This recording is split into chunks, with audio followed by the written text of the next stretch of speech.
All right, Shabbat Shalom, everybody. Good morning. There are moments in life when you become acutely aware of decisions that you've made. Choices we all make in life, and we look back on them and we say, that was clearly a turning point. And then there are specific moments that we feel the weight while we're in them. I remember when I served on the Committee of Jewish Law and Standards, the lawmaking body for the conservative movement, I remember the weight of voting for or voting against a particular responsum. And I felt that weight even more deeply, more profoundly as I answered questions myself. When I would write a responsa, I knew that that would become part of the legacy of our movement and would have lasting implications for the Jewish community. A ruling that begins as an answer to a question can eventually impact thousands of people. And that awareness shaped my shita, my approach to how I answered questions myself. I tried wherever possible to limit the scope of my answer. There are people on the law committee who write these omnibus responsum that seek to understand every possible implication and what are the possibilities that would come forth from them. That wasn't my approach. My approach was to narrow my focus as much as possible so as not to create a widespread precedent that might be applied incorrectly. Because I understood that the questions I answered had consequences. And they had consequences beyond the individual who asked the question. Once a ruling becomes part of the system, it then gets cited by other people and applied in different circumstances. Sometimes those circumstances were ones I could never have imagined. And eventually, those precedents take on a life of their own. And that made me particularly sensitive to the question at the heart of this week's Parshat Shoftim. How do human beings create systems that protect justice from human beings? The Torah understands something profoundly realistic about us. It doesn't simply say appoint good people and everything will be fine. It says, Lo tatem mishpat, lo takir panim, velo tikach shochad. You should not judge unfairly. You should not show partiality. You should not take a bribe. And then it says, Ki hashoched ye'aver einei chachamim, because bribes blind even the wise. Influence takes away our ability to see clearly. Notice what the Torah says. A bribe does not blind the eyes of foolish people. It says it blinds the eyes of the wise. The Torah is making a profound psychological observation, and that is we can be intelligent, decent, sincere people and still, under the right influence, be incapable of seeing clearly. Money can influence. Power can influence. Friendship can influence. Fear can influence. Loyalty can influence. And perhaps most dangerously, our own assumptions about others can influence without us even realizing it. That's why justice requires more than just good intentions. The Torah, therefore, doesn't simply tell judges to be fair. It creates structures around them. Judges, procedures, witnesses, multiple levels of authority, limitations on kings and prophets who challenge power. In other words, the Torah understands that good intentions aren't good enough to protect us from human weakness. We need checks and balances. That's why I was struck this week as I read an article in the New Yorker about the delusions of Chief Justice Roberts. Whatever one's political views are, the article raises the larger question about what happens when institutional restraints that are supposed to limit power begin to weaken. Checks and balances work only when the people inside those institutions respect the limits placed on their own authority. And when norms and restraints begin to erode,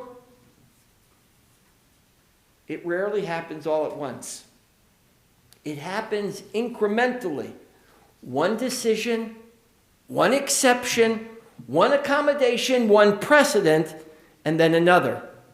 That's precisely why my experience on the Committee on Jewish Law and Standards taught me to be cautious about the scope of the decisions I wrote. Because precedent does matter. What we do today becomes a justification for what someone else does tomorrow. And that is not only true in our courts and in our legislatures, it's true in our families, it's true in our congregation, it's true in our friendships, and most importantly, it's true in our own minds. If we can find a way to justify a certain behavior, the next time it becomes easier.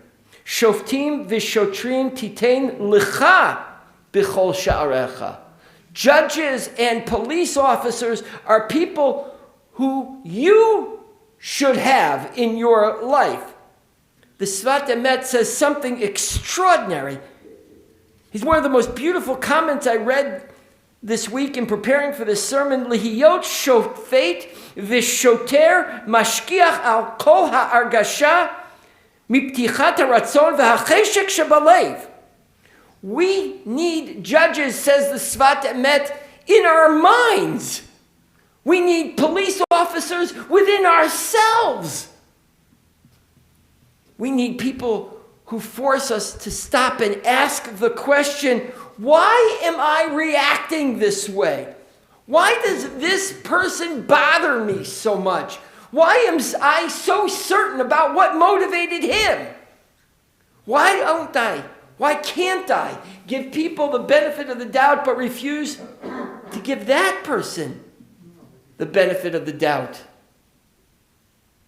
These are what I would call the internal checks and balances. And here's where I want to take the teaching one step further. Because the most dangerous bribe is not always money. Sometimes the bribe is flattering our own ego. Sometimes what blinds us is the satisfaction of being right.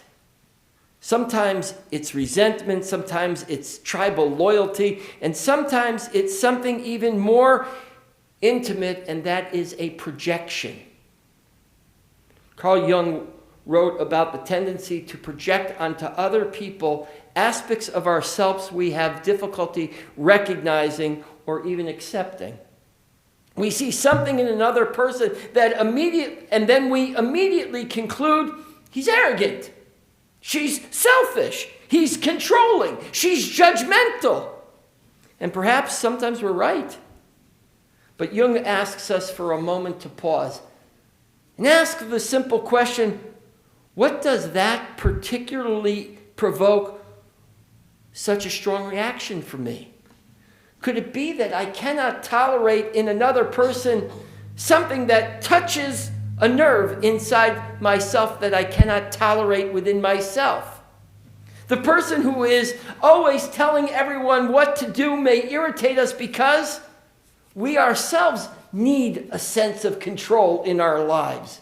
The person who's constantly seeking attention may bother us because we too want to be noticed. The person who seems self-righteous may drive us crazy because of our own capacity for self-righteousness. This doesn't mean that everything we dislike in someone else is secretly something we possess. It means that we should take a moment to pause before we judge another person. We need to examine our reactions through the lens of how we're seeing another person. That is the deeper meaning of the phrase lo takir panim. Don't show partiality. Lo takir panim. The word panim means face. Don't let the face you see determine the person you think they are. Don't turn one mistake into a broad characterization of an individual. Don't take one political opinion, position, and apply it to someone else and say they're arrogant, insensitive, or uncaring. We're constantly filling in the blanks in our lives, and most of the time we don't even realize we're doing it. The Torah continues, tzedek, tzedek tirdof. Justice, justice you shall pursue. From time and immemorial, the rabbis have said tzedek, tzedek tirdof means the ends doesn't justify the means. The process of achieving justice must be done justly. That's why the repetition of the word tzedek. I want to offer a different possibility about tzedek, tzedek tirdof. Why do we say the word twice? Because justice is not something we achieve once and then possess forever. We have to keep pursuing it. You might achieve justice, tzedek, in one location and then say, I'm done. Tzedek a second time says, keep working towards the process. Our judicial system, whether it be in our society or within ourselves, needs constant reinforcement. That's not weakness to say, I got it right this time and maybe I was wrong last time. That's humility. Humility is one of the prerequisites for justice. We live in a moment when it's extraordinarily easy to judge another person. We see a headline, a photograph, a sentence, a post, and instantly we think we know who that person is. We don't know the conversation that came before it. We don't know the fear that produced it. We don't know the experience that shaped it. We don't know the person and what they're carrying that day. We don't know what we would have said if we were living in their life. And yet each and every one of us, all of the time, renders verdicts on other people. We judge before we know. That's precisely what the Torah is warning us about.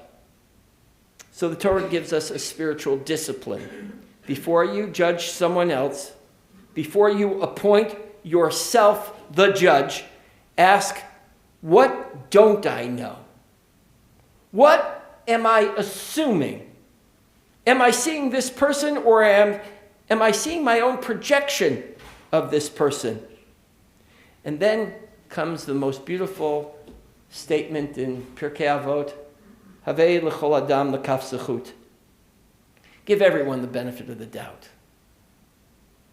Judge every person favorably. This doesn't mean you have to be naive. It doesn't mean that wrongdoings should have no consequences. Justice still matters. Boundaries matter. Accountability matters. But there's a difference between holding someone accountable for what they have done and deciding we know who they are. The first may be justice. The second might just be arrogance. Parshat Shoftim asks us to build societies with judges and officers, laws and institutions, checks and balances. But ultimately, the Torah asks us to build those same structures inside ourselves. We need an internal judge who asks whether or not we're being fair. The internal watchman who notices when anger is taking over. The voice that says, wait, you might not know the whole story.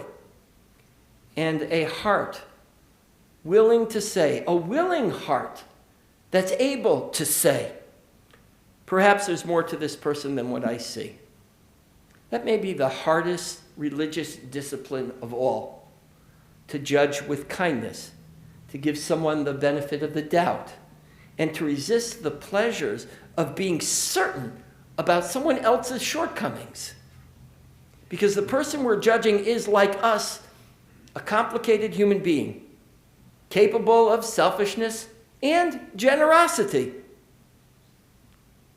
A person who's capable of tremendous courage, but also can be uniquely afraid. A person who has wisdom, but at times acts foolishly. If we are unable to change, that is a failure. Tzedek, tzedek tirdof, justice, justice you shall pursue. Not because we're perfectly just, but because we're not. And perhaps the first act of justice is not deciding what another person deserves. Perhaps the first act of justice is giving ourselves enough humility to admit, maybe I don't know the whole story. Shabbat shalom. We continue with Musaf, page 184. Chatzi Kaddish, please rise.